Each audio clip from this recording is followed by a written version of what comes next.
감기 콜록콜록 여전합니다. 우리 방금 이렇게 간증한 우리 장예진 양이 이번 케냐 단기 선교에 처음으로 갔어요. 많이 간 사람은 이제 8번째 간 우리 신우리 집사님도 있고 그 순차적으로 그런데 우리 장예진 양은 처음 갔거든요. 네, 오늘 이제 간증하는 것을 보면서 참 제가 사실은 어제 먼저 읽었죠. 굉장히 은혜가 많이 됐어요. 들으면서 그랬겠구나 이제 짐작은 하시겠지만 함께 간 우리 팀 멤버들은 그 한 문장 한 문장에 담긴 그 의미가 뭔지 너무 잘 알죠. 네, 그 간증 속에 하나님께서 그 땅에서 행하신 놀랍고 위대한 일을 나눈 거거든요. 너무나 기쁜 일이죠. 제가 금요기도회 때도 말씀드렸는데 우리 케냐 단기 선교가 그렇게 쉬운 것은 아닙니다. 우리 성도님들이 다 그동안 엄청나게 기도하셨고 또 헌금하셨고 그리고 또 여러 가지로 서빙해서 그래서 이제 다녀올 수 있는 것이고 우리 팀원들도 10주간 훈련하면서 정말 많은 그런 희생을 감내하고 그리고 간 것이고 그곳에서도 일정이 얼마나 빡세게 말하는지 떠나기 전에 이미 말씀드렸잖아요. 그리고 지난주에도 얼핏 여러분들이 보시면서 다 이해하셨으리라 믿는데 이제 그렇게 잘 갔다 왔는데 이게 웬일입니까? 저는 그냥 감기 걸려서 계속 근데 오늘은 조금 좀 난데 금요일 날 금요 기도회 하는데 목소리가 나오지 않아서 애 많이 먹었습니다. 설교자는 일단 목소리가 좀 크고 좋아야 되잖아요. 그래야 전달이 되니까. 근데 목소리가 안 나올 때 이제 굉장히 신경이 많이 쓰이죠. 근데 목소리뿐 아니라 거의 2주 동안 이제 이렇게 병치레하면서 이게 내 꼴이 뭔가 이게 뭔가 그런 생각들을 좀 많이 했습니다.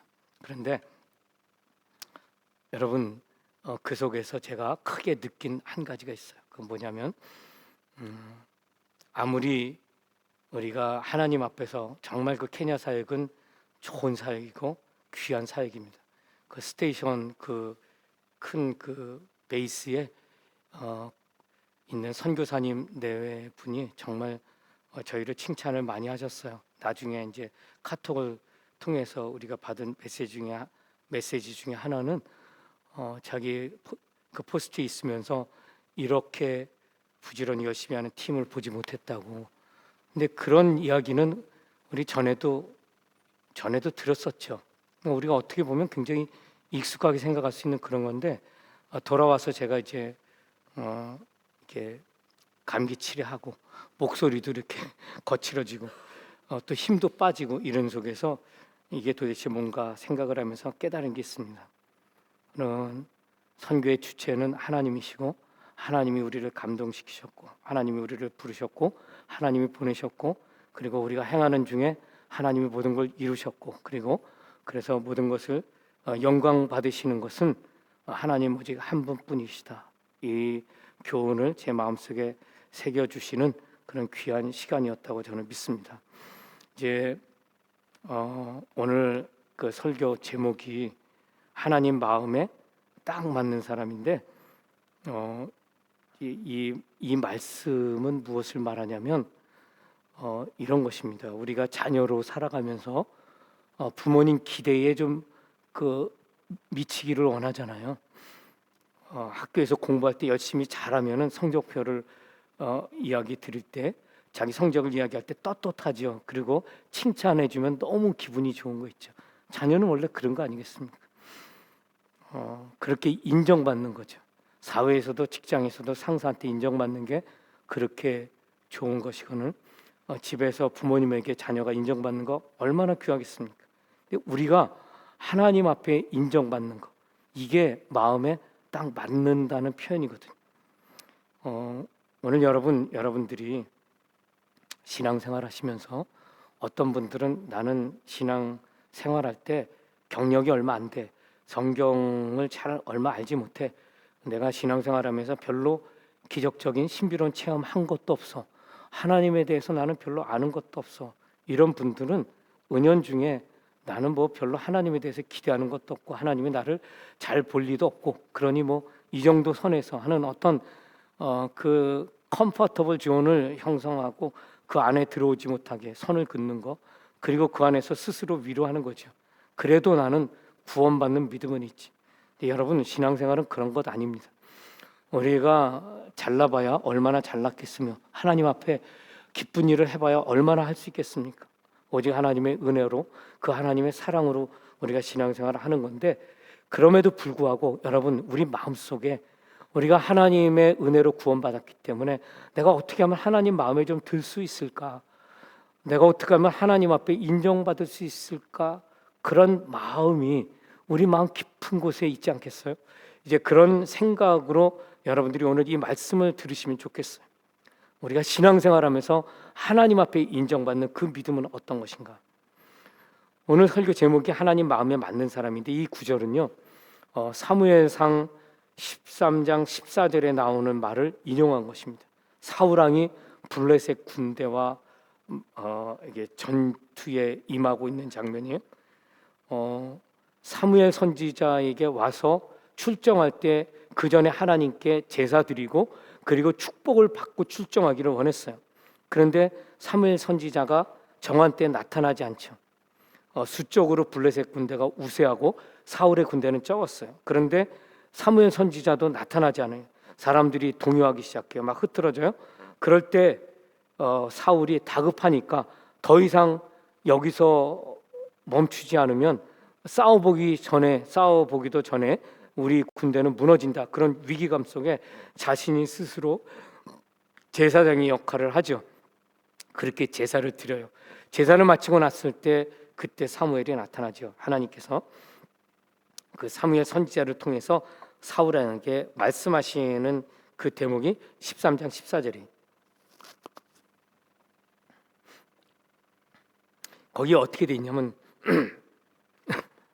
하나님께서 사무엘을 통해서 사울왕을 꾸짖는 것입니다. 지금은 왕의 나라가 길지 못할 것이라. 여호와께서 왕에게 명령하신 바를 왕이 지키지 아니하였으므로 여호와께서 그의 마음에 맞는 사람을 구하여 여호와께서 그를 그의 백성의 지도자로 삼으셨느니라 하고 이렇게 돼 있어.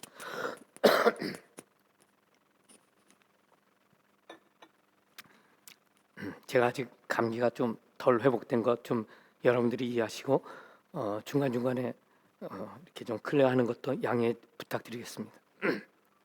여기 보니까 사무엘이 이 사울에 대해서 하나님께서 너를 버리셨다는 거예요.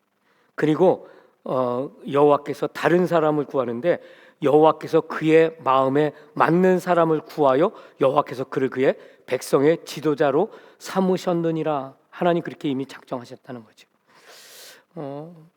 하나님이 누구를 그렇게 왕으로 세우셨냐면 사울의 뒤를 이어서 다윗을 세우셨잖아요. 그러니까 다윗은 하나님 마음에 맞는 사람이다 하는 것입니다. 사도행전 13장 22절을 보면 바울 사도가 비시디안 안디옥에서 말씀을 전할 때 다윗에 대해서 이 말씀을 근거로 했겠죠. 이렇게 언급해요.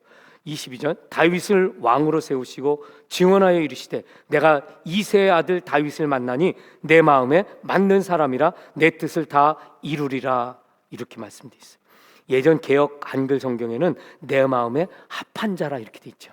마음에 합한 자, 내 마음에 맞는 사람. 이 하나님 마음에 맞는 사람이라는 것은 다윗의 행위가 하나님 마음에 딱 들었다는 것입니다. 혹은 다윗이 하나님 마음을 온전하게 그렇게 따랐다. 그러니까 그 마음을 취했다는 거예요. 마음이 다윗의 마음과 하나님의 마음이 하나가 되었다 하는 것입니다. 그런데 이 내 마음에 맞는 자라는 이 표현은요, 성경의 다른 어떤 곳에서도 어떤 인물에 적용되지 않습니다. 오직 딱 한 사람 다윗에게만 적용된 이 문장이에요. 그러니까 이 표현은 굉장히 히브리적인 표현이죠. 하나님 마음에 합한 자 혹은 하나님 마음에 딱 들은 자, 그것이 다 유일했던 인물이에요. 물론 하나님께서 기뻐한 사람들은 여럿 있죠. 그런데 유독 다윗에 대해서만큼은 내 마음에 딱 들어라고 표현했다는 거예요. 하나님께서 어째서 다윗을 그렇게 기뻐하셨을까? 우리가 질문해 볼 수 있죠. 저는 오늘 이 말씀을 통해서 여러분들이 하나님 마음에 딱 드는 사람. 그러니까 우리가 신앙생활할 때 우리의 삶의 목표가 하나님 보시기에 딱 마음에 드는 것, 우리의 라이프 스타일도 하나님 마음에 딱 드는 것, 우리가 살아가면서 말하는 언행도 하나님 말씀에 하나님 보시기에 딱 드는 것, 이런 삶을 살아갈 수 있기를 바라요. 오늘 이 말씀이 이제 여러분들에게 은혜가 돼서 여러분들 삶의 목표가 수정되고 보완되면 참 좋겠어요. 궁극적인 목표, 하나님의 기쁨 되는 거, 하나님의 영광을 세상 가운데 드러내는 거, 이것이 내 인생의 목표야. 그러기 위해서 나는 이렇게 살겠어. 이 삶이 하나님 보시기에 정말 마음에 딱 드는 그런 인물이 되기를, 그런 사람이 되기를 주님의 이름으로 축원합니다. 여러분, 여기 말씀에 보면요, 하나님 마음에 딱 드는 이 다윗은 여러 가지 중요한 특징들이 있어요. 그런데 그 중에 저는 오늘 세 가지를 이야기하려고 해요. 첫 번째 포인트는 뭐냐면 하나님을 진정으로 사랑하고 사모하는 다윗, 이 하나님 마음에 딱 들었던 거예요. 두 번째 포인트는 하나님께서 원하시는 그 일을 이루어가요. 그래서 하나님 마음에 딱 들었어요. 그 다음에 세 번째 포인트는 뭐냐면 이 하나님 말씀을 묵상해요. 그 말씀을 행해요. 그래서 하나님 마음에 들었어요. 이제 다윗 그러면은 여러 좋은 점이 많이 있지만, 그러나 이 세 가지 포인트를 여러분들 꼭 기억하시기를 바라요. 하나님께서 그를 보시고 야, 너는 내 마음에 딱 드는구나, 그렇게 말씀하실 때 바로 이런 것 때문에 그랬다는 것입니다. 자, 첫 번째, 하나님을 진정으로 사랑하고 사모하는 그런 다윗. 여러분, 이렇게 하나님을 사랑하고 하나님을 사모하는 사람들에게 나타나는 중요한 특징 두 가지가 있어요. 첫 번째 특징은 뭐냐면 하나님 곁에서 하나님과 동행하는 삶을 살아요. 그게 하나님 사모하는 사람에게 나타나는 특징이에요. 그가 한마디로 말하면 이제 두 가지인데, 하나님과 동행하는 자, 그 곁에서 동행하고, 또 하나는 하나님을 예배하는 거예요. 하나님 임재 가운데 동행하는 자란 무언가? 오늘 본문 1절에서 3절 그리고 5절을 제가 다시 한번 읽겠습니다. 여호와는 나의 빛이요 나의 구원이시니 내가 누구를 두려워하리요? 여호와는 내 생명의 능력이시니 내가 누구를 무서워하리요? 악인들이 내 살을 먹으려고 내게로 왔으나 나의 대적들, 나의 원수들인 그들은 실족하여 넘어졌도다.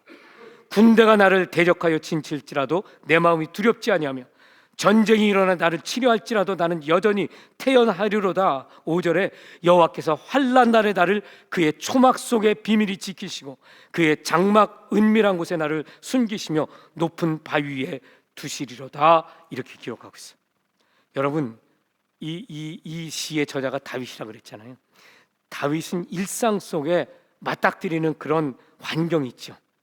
그가 살아가는 그 환경, 그 속에서 만나는 사람, 이런 환경과 만나는 사람들이 얼마나 그를 적대하는지, 적들은 그의 생명을 위협해요. 두렵게 만들어요. 오죽하면 여기 표현하기를 내 살을 먹으려는 악인들, 막 살을 뜯어먹으려고 달려든다는 거예요. 그리고 이것은 점층법으로 사용되고 있는데, 더 나가서 그 다음 절에 3절에 보니까 진을 치고 다윗과 그와 함께하는 사람들을 공격하는 군대처럼 그들을 공격하려고 달려든다는 것입니다. 그들은 다윗의 삶 속에 어두움을 드리워요. 두려움을 몰고 와요. 그게 다윗이 서 있는 자리에서 그가 고백하고 있는 자신의 환경, 자신이 맞닥뜨리는 적들 환경이 그렇다는 것입니다. 그런데 우리가 오늘 이 말씀을 보면 그럼에도 불구하고 다윗은 그와 같은 적대적인 환경, 그리고 자신의 생명을 누리는 적들 앞에서도 전혀 나는 두려워하지 않는다. 나는 태어내. 전쟁이 일어나 적들이 자신을 치러 덤벼들어도 나는 여전히 태어나리로다. 아무렇지도 않다는 거예요. 여러분, 그가 고백하고 있는 이 인생의 고난과 위기는 결단코 평범한 것이 아닙니다. 만약에 우리가 다윗의 그 자리에서 그런 적들을 대하고 그런 환경에 노출된다고 하면 우리는 어땠을까? 우리 다윗의 일생을 알잖아요. 어마어마한 그런 두려움을 느꼈을 거예요. 그런데 그는 그럼에도 불구하고 나는 두려워하지 않는다. 태어나다. 어떻게 그럴 수가 있었을까 하는 거예요. 그 이유는 그가 고백한 대로 여호와는 하나님이 그의 곁에 계시며 그를 지키시는 분이시다. 그는 그걸 확실하게 믿은 것입니다. 여호와 하나님이 그의 곁에 계시면서 그와 동행하시고 그의 대적자들을 물리치시는 하나님. 그래서 그는 여호와를 그의 빛이요 나의 구원자라고 고백하고 있다는 거예요. 여러분, 우리가 하나님을 생각할 때 하나님이 나와 동행하셔. 그리고 하나님 내 곁에 계셔. 그 하나님은 전능자시고 그 하나님은 창조주시고, 다윗은 그를 하나님은 나의 요새라고 표현을 하죠. 포트리스의 요새. 그 하나님은 광야길을 걸어가는데 시원한 그늘을 만들어 주시는 거대한 바위라고 표현을 해요. 하나님은 그의 곁에서 늘 동행하시면서 적들이 그를 칠 때에 그의 보호자가 돼 주신다고 말씀해요. 환난 날의 피난처라고 이야기를 해요. 그게 다윗이 생각하는 하나님이시고 하나님이 그의 곁에 계시다는 것을 그는 늘 믿었다는 것입니다. 사랑하는 성도 여러분, 신앙의 본질이 무엇인지 아십니까? 신앙의 본질이 무엇인가? 이게 신앙은 믿음을 가지고 하나님을 바라보는 삶이잖아요. 그럼 믿음의 본질은 뭔가? 믿음의 본질은요, 관계입니다. 관계. 하나님과 나 사이의 관계.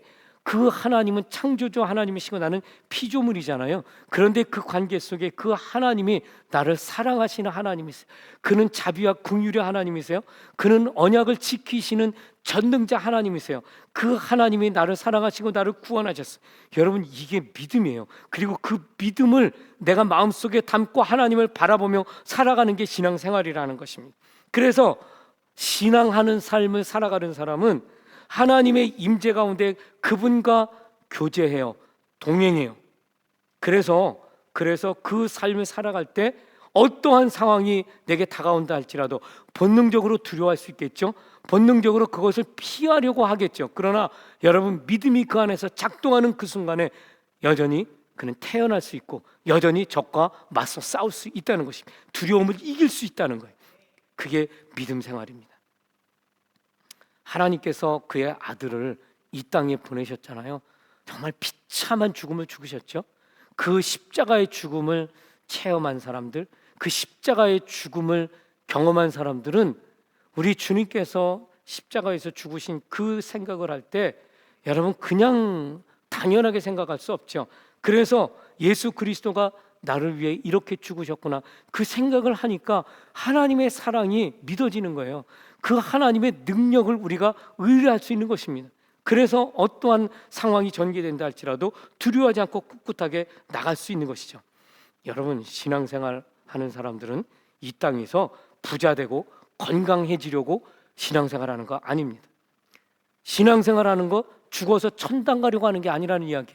물론 믿음 생활하면 하나님이 결코 버리지 않으시니까 천국 가죠. 부자되고 건강하게 하는 거 복음서에 나와 있습니다. 그러나 신앙생활하는 것의 본질은 무엇이냐면 그 하나님과 내가 하나가 되는 것이요. 하나님이 내 곁에서 늘 나를 보호하시고 인도하시는 그 주님과 동행하는 삶, 그 안에서 사랑의 교제를 하는 것. 여러분, 하나님도 그걸 원하셨기 때문에 그래서 하나님이 그 잃어버린 우리를 찾으려고 아들을 보내신 것입니다. 다윗이 바로 그런 삶을 살았어요. 그래서 하나님 마음에 쏙 들었던 것입니다. 자, 제가 이제 하나님을 진정으로 사랑하고 사모하는 사람의 첫 번째 특징, 하나님의 임재 가운데 동행하는 자를 말씀드렸어요. 두 번째 특징은 뭐냐면 하나님을 예배하는 것입니다. 하나님을 진정으로 사모하고 사랑하는 사람들의 특징은 하나님 예배 드리는 것을 너무나 기뻐요. 여러분, 일주일에 한 번 딱 주일날 와서 예배 드리고 모든 것을 다 뒤로하고 6일은 치열한 삶의 전쟁터로 까마득히 잊고 있다가 주일날 다시 와서 예배 드리는 거, 하나님께서는 그것도 귀하게 여기시리라 생각이 들어요. 하나님은 작은 것 하나도 그냥 소홀히 하지 않으세요. 그래서 일주일 만에 한 번 찾아와도 하나님이 너 왔냐? 기쁘게 맞으실 것 같아요, 제 생각에. 자, 그런데 여러분, 진정으로 하나님을 사모하고 사랑하는 자들은 주일날 한 번 주님 얼굴 뵙는 것으로 만족하지 않습니다. 오늘 본문 4절과 6절을 한번 보세요. 뭐라고 기록되어 있냐면 내가 여호와께 바라는 한 가지 일, 그것을 구하리니 곧 내가 내 평생에 여호와의 집에 살면서 여호와의 아름다움을 바라보며 그의 성전에서 사모하는 그것이라. 6절 이제 내 머리가 나를 둘러싼 내 원수 위에 들리리니 내가 그의 장막에서 즐거운 제사를 드리겠고 노래하며 여호와를 찬송하리로다. 이렇게 기록되어 있습니다. 여러분, 다윗에게 하나님은 빛과 구원의 하나님이시죠. 그 하나님과 함께 하고 동행하는 그 하나님은 어떤 하나님이냐? 그냥 교제해서 나는 기뻐 즐거워 그것만이 아니라 하나님과 동행할 때 관계가 있잖아요. 하나님을 높이는, 경배하는 대상으로서의 하나님이세요. 그는 그의 일평생 동안 간절하게 구할 단 한 가지의 소원이 무엇이냐? 그것은 내가 여호와의 집에 머물면서 그의 아름다움을 바라보며, 영어로 gaze at, 여호와의 아름다움을 바라보면서 그의 아름다움을 찬양하는 것, 예배하는 것, 경배하는 것, 이게 그의 일평생의 단 하나의 소원이에요. 제가 예전에 이 본문을 가지고 말씀드린 거 기억하실 거예요. 아마 1년 좀 덜 전인데 그때 제가 이 본문을 가지고 말씀했어요. 그때 the one thing을 말했잖아요. 우리 삶 속에 유일한 그거, 그 한 가지를 우리가 바라보며 살아가잖아요. 그런데 다윗에게는 the one thing이 뭐였냐면 여호와의 집에 머물면서 그의 아름다움을 바라보며 그의 성전에서 그를 사모하는 것, 이게 그의 평생의 소원이고 the only one thing이었어요. 여러분, 여기서 여호와의 집이 무엇입니까? 여호와의 집은 여호와의 임재가 있는 곳을 말하고 있어요. 그러니까 여호와 곁에 머물면서 하나님을 바라보는 거예요. 그런데 여러분, 여기 그 아름다움이 뭐겠어요? 하나님의 아름다움이 무엇일까? 여기서 말하는 하나님의 아름다움은요, 우리 찬양 마냥 goodness of God 말하잖아요. 하나님의 선하심, 하나님의 인자하심, 하나님의 백성들을 향하신 하나님의 goodness, 그 다음에 mercifulness라는 거예요. 하나님의 긍휼히 여기심, 인자하심, 이것을 하나님의 집에서 그것을 바라보면서 여호와의 임재 앞에 거하는 것, 그때 뭐가 나옵니까? 찬양이 나오잖아요. 예배가 나오잖아요. 근데 다윗은 그렇게 자기는 평생을 살아가고 싶다는 거예요. 저는 이 다윗의 마음을 조금은 알 것 같아요. 여러분, 하나님의 그 아름다우심을 우리가 체험할 때 그분이 내게 얼마나 선하시고 인자하신지, 내가 그릇 행하여 악한 길로 갔는데도 불구하고 하나님이 나를 정죄하지 않으세요. 우리가 회개할 때 얼마든지 받아주시고, 그리고 돌아오면은 그것을 감싸주세요. 마치 누가복음 15장에 나오는 그 탕자 이야기에서 아들이 집을 나갔잖아요. 아버지가 문 밖에서 기다리세요. 아들이 언제 오려나. 그 어느 날 아들이 돌아왔을 때, 여러분, 그 아들을 맞이하러 달려갔다는 것은 평일에도 매일 밖에 나와 있다는 거예요. 아들이 언제 오려나 기다렸던 것이죠. 그렇게 안타깝게 기다리는 그 아버지의 마음이 오늘 다윗이 노래하는 그 하나님의 아름다움을 말하는 것입니다. 그 아름다움을 경험해 본 사람들은 결코 하나님을 떠날 수 없어요. 하나님의 은혜 안에 머물기를 그렇게 소원하게 되어 있다는 것입니다. 다윗이 바로 그걸 노래하고 있는 것이죠. 이것은 단순히 하나님의 임재 가운데 거하는 것만 말하는 것이 아니고요, 하나님과의 아주 친밀한 관계 속에서 그가 그의 자녀들에게 베푸시는 선하심, 인자하심을 체험하고 누리는 것, 그게 좋아서 하나님의 집에 거하고 싶다는 것입니다. 하나님께서 다윗을 향해서 넌 정말 내 마음에 똑 들어, 그렇게 말씀하는 이유가 바로 그것입니다. 왜냐하면 그의 눈은 하나님을 향하고 있으니까. 그의 마음은 하나님의 마음을 헤아리는 대로 향하고 있으니까. 그래서 그는 성전에 있기를 그렇게 갈망했던 것입니다. 여러분, 하나님은요, 다윗을 찾았잖아요. 너는 내 마음에 똑 들어. 그래서 이스라엘의 왕으로 올리셨잖아요. 그 하나님의 눈이 여러분들을 향하고 있어요. 그리고 찾으십니다. 내 마음에 딱 드는 자.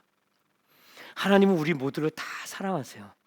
그런데 하나님 마음에 똑 들게 살아가는 사람은 많지 않습니다. 저는 오늘 그 사람을 말하는 것이에요. 여러분, 어떻게 해야 우리가 하나님 마음에 딱 들게 살아갈 수 있을까? 그것은 하나님을 사랑하는 거예요.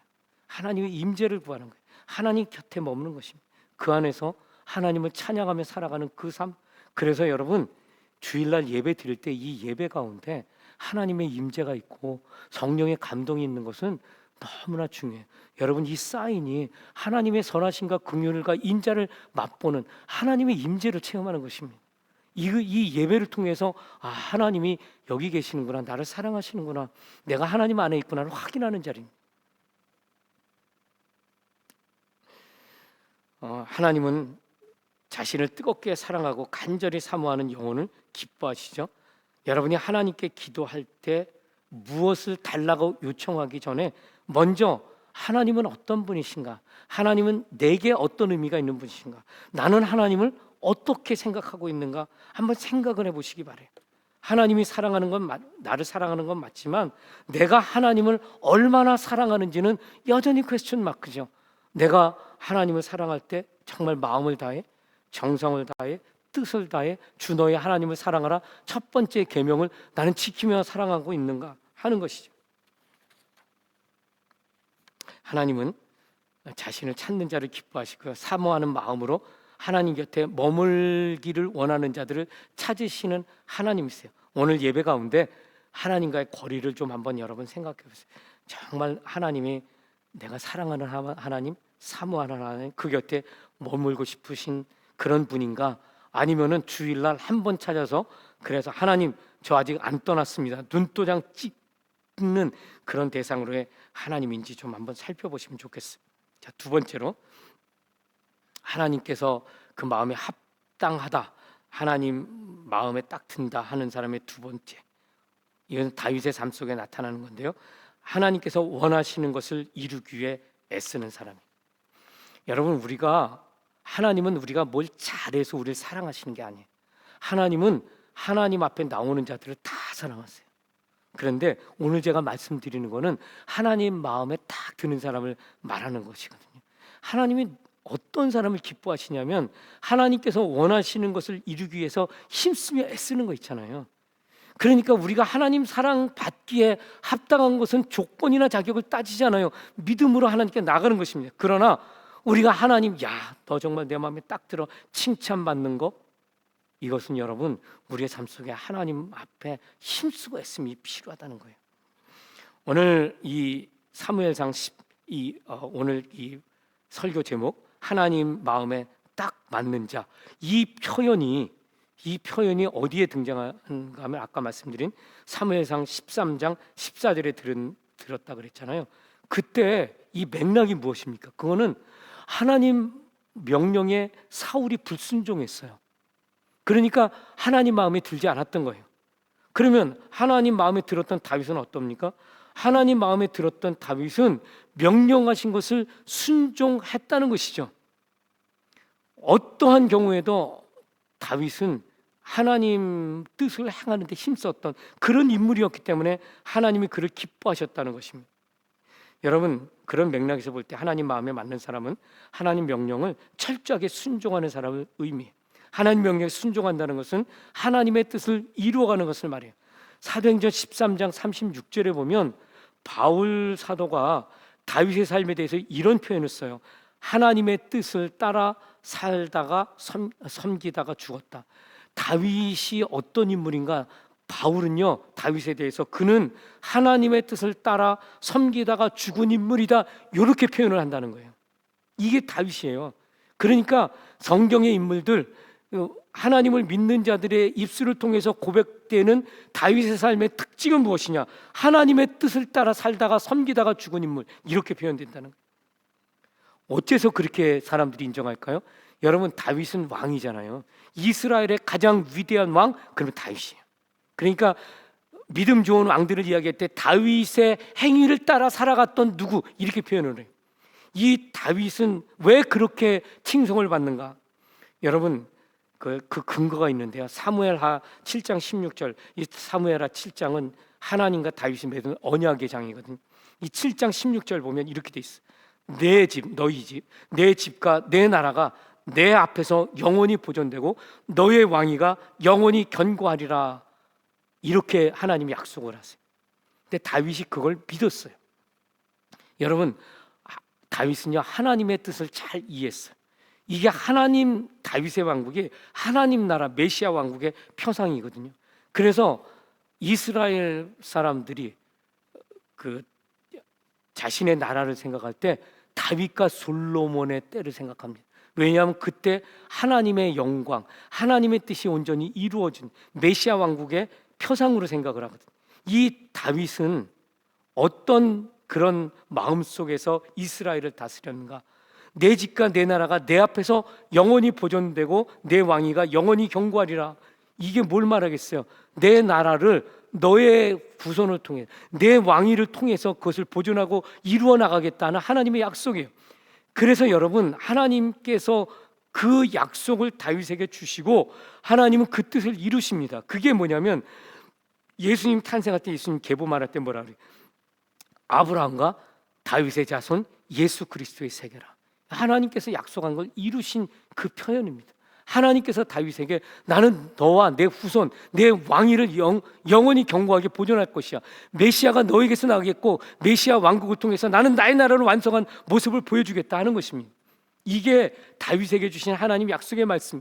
다윗이 그 약속을 받고 하나님의 뜻이 무엇인지 분명하게 깨달아요. 그래서 다윗은 더 이상 자신은 이스라엘의 왕이라고 주장하지 않습니다. 뭐로 표현하냐면 나는 하나님을 대신해서 통치하는 대리 통치자야. 그리고 이스라엘의 왕은 누구? 영원하신 여호와 하나님, 여호와 하나님이 이스라엘의 왕이시다. 다윗은 백성들 앞에서 늘 그것을 강조했습니다. 이게 다윗이에요. 그러니까 하나님이 그런 다윗을 보면서 야, 너는 내 마음에 똑 들어라고 말할 수밖에 없는 이유시죠. 그는 그렇게 자신을 하나님 앞에서 겸손하게 낮추었을 뿐만 아니라 백성들도 하나님만 왕이시다, 그만 예배해야 된다, 이걸 강조합니다. 그래서 그들에게 너희가 율법의 도를 배워라. 거기에 구원이 있다. 하나님을 섬기기 위해서 너가 그 말씀을 배워야 된다. 그렇게 하나님의 말씀을 강조하죠.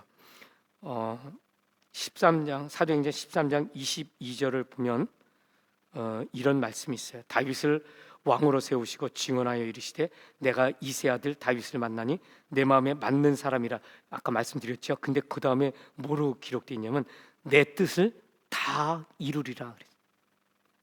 여러분, 하나님 마음에 맞는 사람은요, 하나님 뜻을 이루는 사람이에요. 그런데 하나님 뜻을 이룬다는 게 뭔지를 잘 알으시죠. 우리는 이번에 이제 케냐 선교를 다녀왔잖아요. 근데 이제 그게 저에게는, 우리 교회에는, 우리 팀에게는 큰 의미가 있어요. 적지 않은 일을 했다고 저는 믿습니다. 어떻게 보면 아프리카 케냐의 한 구석 마사이에서 킬로아니 또는 그 주변에 있는 그 지역에서 일어난 아주 작은 일이긴 하지만 저는 그것을 통해서 하나님의 마음을 보았고 하나님 행하신 것을 봤어요. 그런데 그런 것들을 보면서 누가 그 일을 이루는가? 하나님 앞에 열심히 있는 사람? 능력 있는 사람? 뭔가를 가진 소유가 많은 사람? 이 아니라는 것입니다. 여러분, 우리가 하나님의 뜻대로 행하고 하나님의 계획을 이루는 것은 우리가 하나님 앞에 순종함으로 말미암아 하나님이 우리 안에서 역사할 때 이루세요. 그래서 이건 양쪽으로 다 생각을 해야 되는데, 하나님께서 내 뜻을 이루리라 작정한 사람이 이루는 것이고 그 작정한 것을 받아들이고 믿음으로 행하는 사람을 통해 나타나는 것입니다. 우리가 하나님 마음에 드는 자가 되기 위해서, 하나님 원하시는 것을 이루기 위해서 애쓰는 자라야 된다. 제가 말씀드릴 때 그러니까 우리가 힘내서 일해, 그럼 하나님은 널 기뻐하실 거야, 이 말을 하는 게 아니에요. 여러분, 우리 인생에 아무리 힘쓰고 했을지라도 이룰 수 없는 것들이 수천 가지 수만 가지. 우리의 힘과 우리의 능력과 우리의 지혜와 우리의 지식은 너무나 제한적이죠. 우리가 어떻게 그 위대하신 하나님의 거룩하신 뜻을 이룰 수 있겠어요? 그럼에도 불구하고 여러분, 우리가 믿음으로 하나님을 바라보고 하나님의 뜻에 순종하고 그리고 하나님의 마음을 깨달아 그것을 이루려고 애쓸 때 하나님은 그것을 보시고 하나님이 행하신다는 거예요. 하나님께서 이루신다는 것입니다. 제가 이제 그 전에 한 몇 달 전에 이제 말씀을 드릴 때 사무엘하 23장에 있는 다윗의 세용사 이야기를 가지고 말씀드린 적이 있어요. 뭐 몇 달 되지도 않았네. 근데 이 이야기를 드릴 때 잊어버리신 분, 또 잘 기억을 못하시는 분들을 위해서 잠깐만 좀 언급을 하자면 이 내용이 다윗이 블레셋 군대하고 대치하고 싸울 때요. 그 본부 베이스가 어디였냐면 아둘람 동굴이었어요. 근데 아둘람 동굴에서 나와서 그 산 위에 있잖아요. 그 블레셋 군대는 저 아래 진치고 있는데 그 너머로 그의 고향인 베들레헴이 저 수십 킬로 먼 곳에 있거든. 한 40킬로 정도. 근데 그곳을 바라보면서 야, 저기가 내 고향인데 거기에 마을 어귀에 내 고향 마을 어귀에 샘물이 솟아나는 샘터가 있는데 그 시원한 물을 그 샘물 한 그릇 마시면은 내가 소원이 없겠다. 내가 정말 죽겠구나. 이런 탄식을 한 게 있어요. 여러분들 왜 그런 탄식을 했냐면 다윗이 계속 전쟁을 하잖아요. 전쟁할 때 그것은 이기는 전쟁, 다윗이 전승했죠. 싸울 때마다 이겼죠. 그러나 그것은 자신의 영혼을 갈아 넣은 것입니다. 그렇게 죽기 살기로 싸우는데 얼마나 몸과 마음이 힘들겠어요. 탈진한 거죠. 이제 그런 상황 속에서 강력한 블레셋 군대가 진치고 있고 그와 맞닥뜨려 싸울 생각을 하니 너무나 지친 거예요. 힘겨웠던 거죠. 근데 우리가 인생 살아갈 때 이런 때가 있거든. 살아가면서 이제 정말 힘들어. 내가 그래도 하나님 말씀 지키기 위해서 또 하나님 뜻대로 살기 위해서 열심을 다했는데 힘들고 지칠 때가 있잖아요. 근데 그런 상황 속에서 다윗이 탄식하는 거예요. 야, 누가 나한테 점을 좀 떠다 줄 사람 없나? 혼자 넋두리한 거예요. 그런데 여러분 그 탄식하는 소리를 그 주변에 있던 다윗의 세 용사가 그걸 들은 거예요. 자기의 왕이 지금 목말라 죽겠다고, 야, 샘물 한 그릇 마시면 소원이 없겠다. 이 소리를 듣자마자 이 세 부하가 그 샘물을 향해서 목숨 걸고 돌진하는 거예요. 그 앞에 가로막고 있는 그 다윗의 블레셋 군대를 뚫고 그리고 그 베들레헴 마을 어귀에 가서 물을 떠옵니다. 그리고 다시 적진을 돌파해서 다윗 앞에 바치잖아요. 근데 다윗이 그 샘물을 받고 엄청나게 감동을 하죠. 그러면서 그 사람들 보는 앞에서 그 샘물 떠온 그 그릇을 딱 보면서 높이 듭니다. 그리고 그 물을 땅에 그대로 부어요. 사람들은 깜짝 놀랐을 거 아니에요. 목숨 걸고 길어온 샘물인데 그게 피눈물 같은 건데 그걸 땅에 부어버리다니. 아니 뭐 딴 사람은 차치하고 그래도 세 용사가 곁에 있을 텐데 얼마나 놀랬겠어요. 근데 다윗이 한 말이 있습니다. 그게 뭐냐면 이 물은 내 세 장수 세 부하의 생명을 갈아놓은 물이다. 이 생명과 같은 물을 내가 어찌 취할 수 있으랴. 생명을 받으실 분은 오직 여호와 한 분밖에 없다는 거예요. 그렇게 고백을 하면서 여호와 하나님께 드립니다. 이 물 붓는 거 이게 전제 이거 이 제사의 한 형태예요. 이것도. 그래서 이렇게 물을 부면서 여호와 하나님을 찬양하고 자신이 물을 마시잖아요. 그리고 싸움이 임하는데 그때 블레셋 군대를 이기게 되죠. 제가 이 말씀을 전하면서 여러 가지 중요한 포인트가 이 안에 있는데 그 중에 중요한 것이 뭐냐면 여러분 이 세 용사가 그 적진을 뚫고 목숨을 걸고 그걸 길어왔거든요. 이거는 다윗의 명령이 아니잖아요. 너 가서 목숨 걸고 길어와. 이 명령이 아닌데 그냥 탄식 소리를 듣고 그냥 간 거예요. 우리가 신앙생활을 하면서 순종이 중요하죠. 그때 그 제목이 뭐냐면 순종보다 귀한 것이었어. 하나님의 마음을 아는 자들은 하나님께서 우리에게 이렇게 해라고 명령하시기 전에 그 뜻대로 행하는 것, 이것을 하나님이 얼마나 귀히 여기시는가를 오늘 이 사건을 통해서 볼 수 있다는 거예요. 여러분 우리가 신앙생활하면서 하나님 마음에 합한 자, 쏙 드는 자가 되는 거 너무나 좋은 것이고 너무나 귀한 것이죠. 어떻게 우리가 그렇게 될 수 있어요? 물론 우리가 하나님 내게 명령하신 것 지키는 거 하나님 그거 너무나 중요하게 생각하시고 귀히 여기십니다. 그러나 여러분 정말 우리가 하나님 앞에 하나님을 사모하는 자, 하나님을 사랑하는 자라고 하는 자가 돼야 돼요. 하나님의 탄식하는 음성을 들어야 돼요. 그리고 그 탄성을 듣는 순간 그가 내게 친히 명령하시지 않았더라도 목숨 걸고 그 일을 행하는 자, 하나님은 그런 인재들, 그런 사람을 너무나 귀하게 여기신다는 것입니다. 여러분 제가 아까 케냐 그 사역을 제가 이야기하다가 그냥 잠깐 멈췄는데 어떤 사람들은 그렇게 말을 해요. 아니 그 먼 거 케냐까지 우리가 굳이 가야 됩니까? 왜 그곳에 가면 시간 엄청 쓰지요? 그리고 우리 교회 예산도 엄청 쓰지요? 그리고 이번에 가갖고 조금 무리했어요. 그러다 보니까 저도 감기 들어갖고 왔는데 아니 그렇게까지 해야 됩니까? 라고 질문할 수 있어요. 여러분 왜 그곳에 가야 되죠? 여러분들은 스스로 질문해 보신 적 있어요? 저는 왜 그곳에 가냐면 제가 하나님의 마음을 읽었기 때문에, 제가 하나님의 마음을 알기 때문에 가는 것입니다. 하나님이 이것을 얼마나 기뻐하시는지, 그리고 그것을 얼마나 원하시는지를 아니까 가는 것입니다. 물론 이곳에도 연약한 심령들이 있고 하나님의 복음을 기다리는 사람들이 있죠. 그러나 하나님의 마음이 그 땅, 마사의 땅에 있는 걸 본 거예요. 그리고 하나님은 우리에게 그걸 나타내 주셨어요. 제가 그걸 느꼈어요. 들었어요. 그래서 가는 것입니다. 저는 하나님께서 이 일을 기뻐하시라고 믿습니다. 하나님께서 우리가 비록 연약하고 부족하고 가진 것 없는 그런 작은 교회임에도 불구하고 하나님은 아프리카 땅 케냐에서 일어나고 있는 이 심각한 영적 전쟁의 전쟁터로 우리를 보내시는 데는 그만한 이유가 있지 않겠어요? 우리는 정말 단순한 존재, 우린 뭐 쌓아놓은 것도 없고요, 우리가 뭐 개런티 되는 게 아무것도 없는 데서 가는 거예요. 그러니까 우리는 하나님만 바라볼 수밖에 없는 것이고, 여러분 하나님께서 주시지 않으면 내년도 개런티가 되겠습니까? 저는 다녀오면서도 그런 생각을 했어요. 올해 참 잘했다. 우리 성도들 기도 많이 하셨고 그리고 헌금 많이 하셔서 잘 다녀왔어요. 그런데 내년에도 이렇게 할까? 제 질문에 그런 게 하나 남아 있습니다. 왜냐하면 우리 쌓아둔 게 없으니까요. 동일한 헌신, 아니 그것보다 더 큰 헌신이 있어야 또 더 중요한 일을 하겠죠.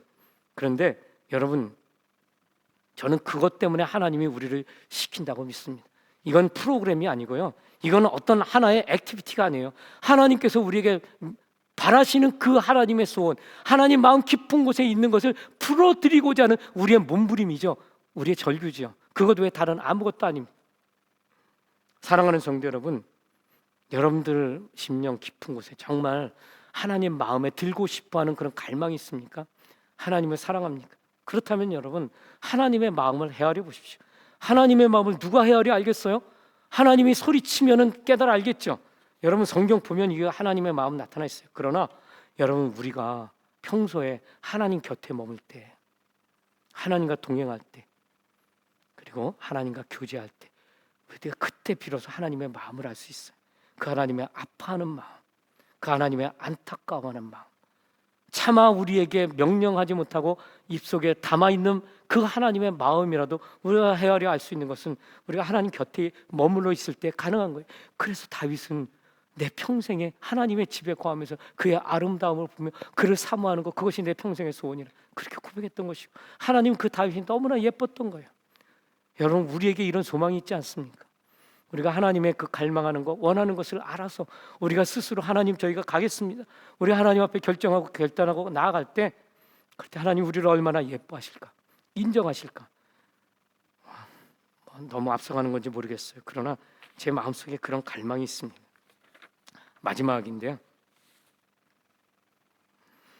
하나님의 마음에 쏙 드는 자는 어떤 사람인가? 그것은 하나님 말씀을 깊이 묵상하고 연구하는 자입니다. 하나님의 말씀을 소중한 것으로, 보배 같은 것으로 여겨서 그 말씀을 마음속에 담는 거예요. 묵상하는 거예요. 그런 사람들을 하나님은 정말 예뻐하세요.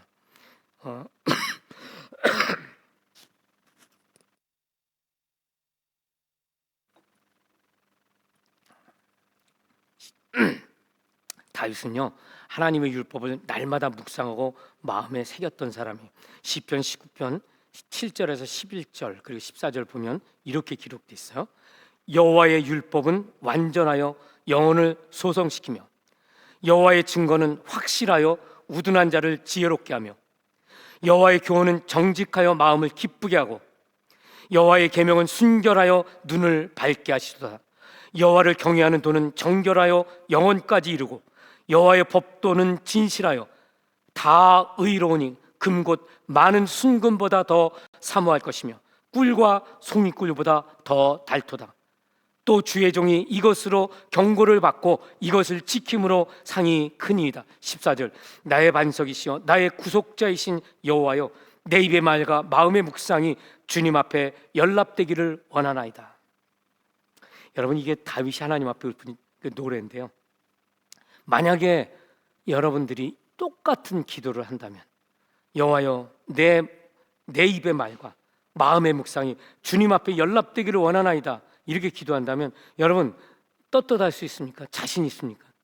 여러분들이 지금 생각하는 것, 마음에 담고 있는 것, 이것을 하나님께서 바라보시고 네가 그런 마음 갖고 있어, 그렇게 생각하고 있어 라고 할 때 하나님이 과연 그걸 기쁘게 받으실까 하는 것입니다. 그러면 다윗인들 자신 있겠습니까? 왜 다윗은 이렇게 노래를 한 것일까?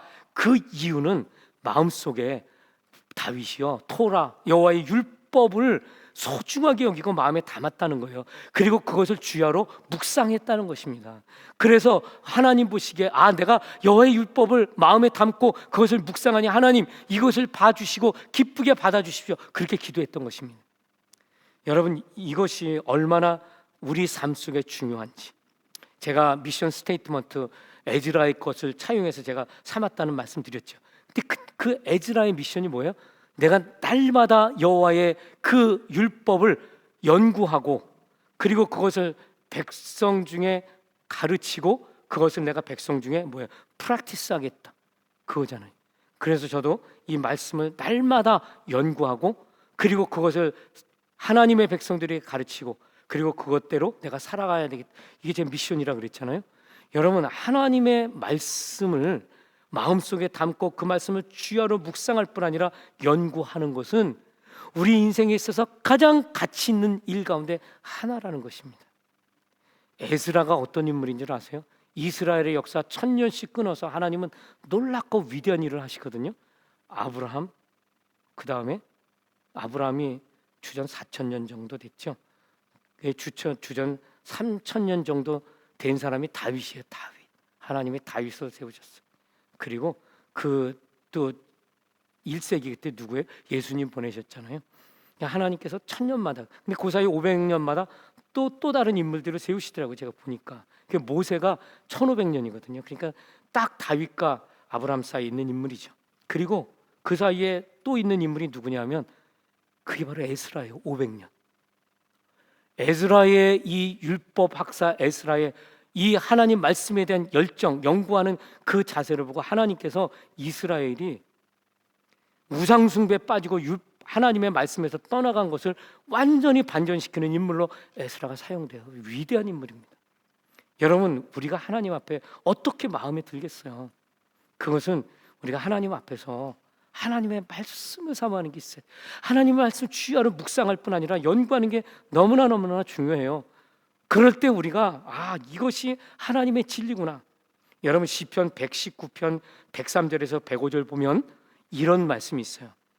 주의 말씀의 맛이 내게 어찌 그리 단지요, 내 입에 꿀보다 더 단이다. 주의 법도들로 말미암아 내가 명철하게 되었으므로 모든 거짓 행위를 미워하나이다. 105절에 주의 말씀은 내 발의 등이요 내 길의 빛이니이다.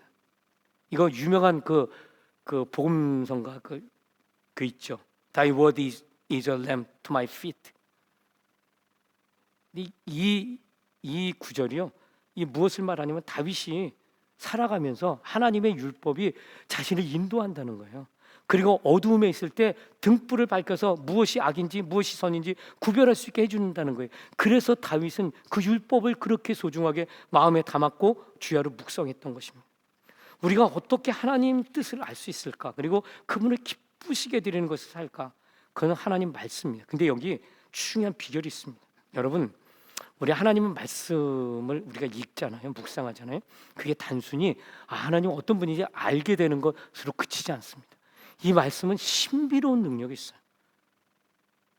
하나님의 말씀은 살아있고 활력이 있어 좌우의 날선 어떤 검보다 예리하여 우리의 혼과 골수를 찔러 쪼갠다 그러죠. 그런데 이 말씀이 그런 능력을 말하는 것이거든요. 이 말씀이 우리 안에 있을 때 어떠한 역사가 일어날까? 여러분 우리 마음속에 말씀이 임하잖아요. 그럼 그 말씀이 살아서 막 역사를 해요. 그래서 그 말씀이 하나님을 알게 하고 하나님께로 나아가게 하고 그리고 악한 세력에 대해서 대항해서 싸우는 능력을 가지게 합니다. 그래서 우리가 기도할 때도 그냥 우리가 임의대로 기도하지 않게 하고 하나님 뜻대로 구하게 해요. 그래서 하나님은 그 뜻대로 구하는 기도를 들으시고 응답해요. 하나님 말씀은 그렇게 중요한 것입니다. 요한복음 15장 6절 7절의 말씀, 이 말씀 있죠.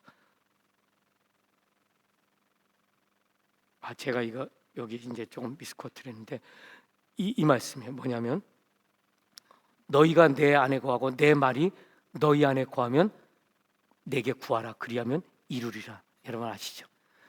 너희가 내 안에 거하고 내가 너희 안에 거할 때 너희의 삶이 형통하리라 주님께서 말씀하시고 그게 제자의 삶이다 말씀하신 다음에 바로 이어서 그 다음 절에서 주님 말씀하신 거예요. 너희가 내 안에 거하고 내 말이 너희 안에 거하면 무엇이든지 원하는 대로 구하라. 그리하면 이루리라. 그러니까 이건 뭐냐면 우리가 기도할 때 하나님 반드시 이루시고 응답하신다는 거예요. 그런데 그 비결이 어디 있냐면 내가 하나님의 말씀을 마음속에 품었을 때, 그 말은 뭐겠어요? 우리가 하나님의 말씀을 안에 둘 때 이 말씀이 살아서 역사해서 내 생각, 내 감정을 온전히 움직인다는 거예요. 하나님 뜻대로 구하는 기도는 하나님 들으시고 응답하시겠다는 말씀입니다. 자, 이제 오늘 말씀의 결론을 맺겠습니다. 이렇게 하나님의 말씀을 깊이 묵상하고 그 말씀을 연구하는 사람들, 하나님이 왜 기뻐하시는가? 그 말씀이 생명력 있고 움직이는 능력이 돼서 하나님 뜻이 무엇인지 분별하고 그 뜻대로 살아가게 하고, 기도할 때 하나님 응답하시는 그런 믿음의 사람으로 만들어주는 게 하나님 말씀의 능력이에요. 자, 그러면 하나님께서 이렇게 기뻐하시는 사람들, 하나님 마음에 합한 자, 제가 아까 처음 서두에서 말씀드린 것처럼 다윗은 내 마음에 맞는 자라 그랬을 때 하나님께서 그를 왜 마음에 맞는다고 행하셨는가? 그 이유는 하나님을 진정으로 사랑하고 하나님을 진정으로 사모했어요. 또 하나님의 원하는 뜻을 이루어갔어요.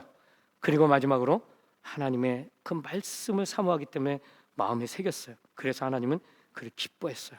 그를 통해서 메시아 하나님의 아들이 그의 후손으로 태어나셨고 하나님은 구원의 역사를 완성했어요. 나의 뜻을 다 이루리라 하나님이 약속하신 것을 이루셨습니다. 여러분 마음속에 있는 어떤 소원이 있습니까? 여러분 마음속에 어떠한 바람이 있어요? 그 근저에, 그 기본에 하나님을 기뻐하고 그 하나님을 정말 그 하나님 영광을 드러내기 위해서 힘쓰고 애쓰는, 그래서 진정으로 하나님을 사랑하고 사모하는, 하나님의 뜻을 이루기 위해 몸부림치 하나님의 말씀을 주야로 묵상하는 그런 여러분과 제가 되기를 주님의 이름으로 축원합니다.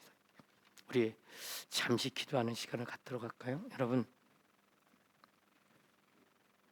오늘 말씀을 생각하면서 하나님, 제가 하나님의 마음 알기를 원하고 하나님 뜻에 합당한 삶을 살기를 원합니다. 주님, 저를 긍휼히 여겨주시고 다윗처럼 그렇게 하나님을 사모하는 사랑, 하나님 말씀에 대한 갈망으로 가득 차도록 주여 제 마음속에 성령이 부어 주시옵소서. 주님 앞에 잠시 기도하는 시간을 갖도록 할까요? 우리 다 같이 기도하겠습니다. 사랑하는 주님,